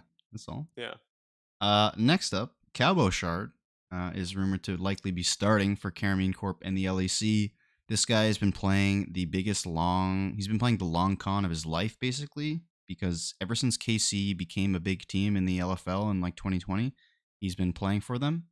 And he's basically just been on the team the entire time because he knew once the team got into the LEC, he'd be the starting top laner. And while it's taken them probably 2 years longer than most expected, he's back in the LEC and he'll be starting. And I At wouldn't be least the surprised at rumor all. is I wouldn't be surprised at all if he's goes back to being one of the best tops in the league because he's still still a pretty good. rumor though, right? Just want to clarify. These are Yes. all rumors. Well, Okay. if you want, not the, I said I wasn't going to get into the details, but they signed another top laner for their academy team, so that's why the Mm, speculation is he's going to be starting. fighting for your Like I spot. said, go to Sheep Esports to get all the details. It's actually a pretty good Okay. website. I was checking it out today. Okay. Next up, Douglas, Vitality jungler, who actually subbed in at the end of LEC Summer 2023 when the team was really struggling. He's promoted to the starting roster, and then Bo is potentially going to be available for other teams to pick up. Match fixer. Don't like him. Don't sign him. Yeah, Good player. Bo. Great player. I'll admit. Yeah, it's Don't kind sign of him. it's I kind don't of like cheaters. unfortunate because the story of Bo just really it died as fast as it rose. It feels like because Bo was just this player going into 2023 who was super hyped. Everybody thought he was going to just take over the LEC, and it looked like that was going to maybe happen in the initial winter split when Vitality was actually playing really well. But the longer 2023 went on, the worse Bo and Vitality got, and Bo was looking pretty terrible at the end.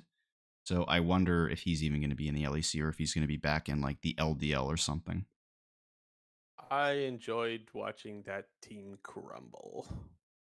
And then last up, while you guys might not even know who the hell this is, it sounds like this guy actually might be pretty good. Jackie's, who's a mid laner, reached a verbal agreement with XL to be their new starting mid laner. And why I even bring this name or this guy up in the first place is because in that article, Wulu also talks about that XL also considered for their mid lane this year Perks, Larson, Leiter, and Abadage. Now, Abadage was obviously already on the team, but you hear kind of that grouping of mid laners of Perks, Larson, Leiter, and Abadage, and they went with this guy. Actually bodes pretty well in terms of how they view him and his success, because he was another player I didn't know anything about, so I decided to do a little bit of research on him, but he's supposed to be like one of these really hyped guys that's supposed to be a relatively unknown guy who started playing at regional leagues, played really well, and people think he's kind of going to be like a nemesis or a what do you? I'm trying to think of other players that just played 1 year in ERL and then just popped off in LEC. There's like Nemesis. There's another one I'm forgetting. Was trying to think of examples earlier, but it sounds like this guy is going to be a guy to watch next year in the LEC. Okay. Oh, I don't know how long Vitio played in. Was he LFL? I don't. He wasn't the example I was thinking. I lost it. I had another one earlier. VTO might have even been in the LFL for like 3 years or something. I don't even know. But anyway, what's interesting about that list of Perks, Larson, Leader, and Abadage, three of those four have previously played in the LCS. And I guess what's interesting to me is like, Larson might be four next year. yeah, I well, predict. that's yeah, because you mentioned like Larson, you have this feeling for whatever the reason is. It's just Mhm. weird that these list of mid laners for the LEC has just become the rejects of North America, the ones Yeah. that were well, I guess not leader Well, as they were much, but EU rejects, and then they were became NA rejects. yeah, yeah, they're just bouncing back and forth. Yeah. Yeah. Okay, well, Uh, we'll flip back to LCS stuff now because I just kind of wanted to run okay. through all of that LEC stuff because when it comes to LCS, there's a little bit more of a conversation when it comes to what I'm about to say. So, Okay. first of all, I'll preface this by saying this is a Monte Cristo rumor. And why do I say that? Is because there's been some previous Monte Cristo rumors in the past that, let's just say, he may have been embellishing a little bit, or he may have been blowing this rumor that he might have heard out of proportions a touch. But he most recently said on one of his podcast shows that all LCS teams are exploding due to esports winters, and that orgs are trying to get players to sign new contracts or they will release them. So obviously, this follows the timeline that we've been hearing a lot from all the NA journalists and sources that we hear, like your Travis Scafford, your LCS Evie, and whatnot. How contract salaries are continuing to decline, but I think maybe the uh, what's the word I'm looking for? The unexpected reality is that a lot of these players are likely going to be signing new contracts, potentially even if they're already under contract. And I think a lot of that is to do with the whole esports winter thing and the LCS, the financing in the LCS just being at an all time low, basically. So it seems to be that this will be a very tumultuous off season for the LCS, and it will be quite interesting to follow. So if this rumor is correct, which again is still an if, but if it is, it sounds similar to what happened this year, but just like another step further. Because there was rumors that like Cloud9, for example, didn't go after Jensen because what they would have to pay Jensen, they weren't really willing to pay, or at least that's what they said in one of their videos. Yeah, They yeah. they had separate videos that made me think two very different things. The one that Jack did with Fudge, I remember Jack being like, "We just couldn't sign Jensen or whatever," and then like later on, Fudge had I don't know if it was an interview or something where it sounded like Fudge was just like, "Yeah, Jensen wasn't very good or something," and I was like, "Those are two conflicting stories." But anyways, it sounds like this year, um, we had this year. It was like Jensen took a lower contract. Double Lift took a lower pay. Santorin probably as well. And so it sounds like that's what happened last year. But now it sounds like the next step going into 2024 is people taking lower contracts that are already signed under contract. You know? Yeah. And it kind of once again brings up the conversation that we mentioned both last week and the week before about how are the LCS veteran players going to sort of react to this, and if that sort of changes their lifespan in the LCS. Maybe they say like, okay, it's not worth it to be here anymore. We're going to go back to our other regions, or the I shouldn't say the super old because they're not really that old, but the older LCS players, the likes of your Impacts, your Somedays, your Core JJs, your at the time would have been Jensen and Santorin. I know Jensen potentially still might be around, but not Santorin anymore. Haunter, Wild Turtle, like it just might simply not be enough for them to continue playing. And who knows, maybe this is just going to be another instance of very, very big player and roster turnover moving in from one split to the next. Yeah, which is a good and a bad thing, right? We've said many times we want more North American players to get their shot, but at the same time, you don't want to lose, like we mentioned at the start of the show, your berserkers, for example, Yeah. right? Like these are guys that you don't want to lose. Anything else, Jinter? I think that's it. I mean, I'm just Wait, gonna check Olay. I Reddit. see Olay on the thing. Oh yeah, sorry. The wholesome boy Olay. He's making a comeback. He's off his 2 year military service. He hit We rank need one him back. Korea. Had a little frog emote in his tweet. Yeah, Okay, let's did we go. talk about Berserker in the whole thing? Like his tweet, was that a joke? Do we know? That was Because definitely a Berserker joke. made a tweet that it's hard to know with Cloud9, man. That was a joke for sure. How do we know for sure? Because he's like Like, 20. So is that like that you don't do that until you're like 25 or some shit? Now, I think it's 28 or 30 is when you Oh. have to do it by. Oh. But I think you're allowed to Okay. do. I think you're allowed to do it whenever you choose to after you're 18. But the max is like 28. Maybe Cloud9 here's the big play, okay? Cloud9 signs him. They rent him to Team Korea for the Asian games, right? Those already happened. Those already happened. They So they're not for pay another 4 years. Oh, it's only once every 4 years? What? I think, I thought it isn't was it? an annual thing. I thought it was supposed to be like the Olympics, where it's every 4 years, the Asian Games. Oh. Well, if he's not gonna be 28 in 4 years, so, we got time. You got me I'm worried now, sorry. Jacob. I'm googling how often are the Asia Games. Sorry, I don't know if it's Asian Games or Asia Games. I'm not exactly sure. Regardless, I think you get my point. Cloud9 needs to keep him and just pay whoever you gotta pay Yeah, for every him four to be on the years. Every four roster. years. Oh, shit. Sorry, you're. Because we could just I put, see. I like, see what what they you're. did I with see what you're Faker. cooking up, though. Yeah. Yeah. Yeah, just Berserker will be the backup AD carry. Hmm. Or if he's as good as we think he is, maybe he's just the starter. Yeah. Win that, avoid military service, come back to Cloud9, we're good to go. You can just call me Big Brain Blue Jay. That's yeah. You gotta Uh pitch this idea. Pitch this yep, idea to it's him. been It's like, pitched. and there you go. It's been pitched. This is where all the good ideas come on the Clown Fiesta podcast. That's it for this episode. Yeah, nothing else. I think that's it. I'm now that you said I missed the Ole thing. I'm self conscious now. Did I miss anything else? Mm. I don't think Oh, I did. And if I did, I'm sorry, my fault. Unbeheld also says if he was smart, he would go for a green card to make fat bank. It But I does mean, fat like what fat bank though? Like we don't know. exactly. It does sound like fat bank is becoming a thing of the past. And Although like I teams have said said, that before, and he's then he's good enough to go get a top spot in the LCK. Not a not a top spot, but like a good team. also I don't know if like Not like a Steve, bro. if Steve, for example, has it in him to not get fat bank. Oh my Like god, you know what I just realized? You know who does what? have fat bank in the LCK? Hama Life. Hama Life Berserker. That's my dream right there. Well, I'm Boring. just saying if he had to leave Cloud9, let him go Hama Life. That'd be perfect for Yeah. me.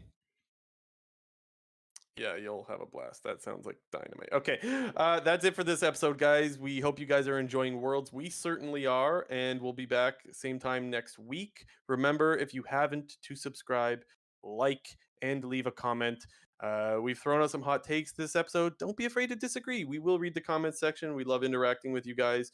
We also have a Discord that has become active ever since North America really started And there's winning. $10 on the line if you can find me a player that. Go do some fucking Yeah, research for just saying. Chinter. Yeah. I have Uh, to be fair, just to like I know this is a bit of a joke, but like I have said this tons of times on this podcast, and no one has ever yet found me an example of it. So hmm. That is true. But now there's incentive. We got a treasure hunt. yeah, there you go. Okay, we'll see you guys next week. This has been episode 143 of the Clown Fiesta podcast.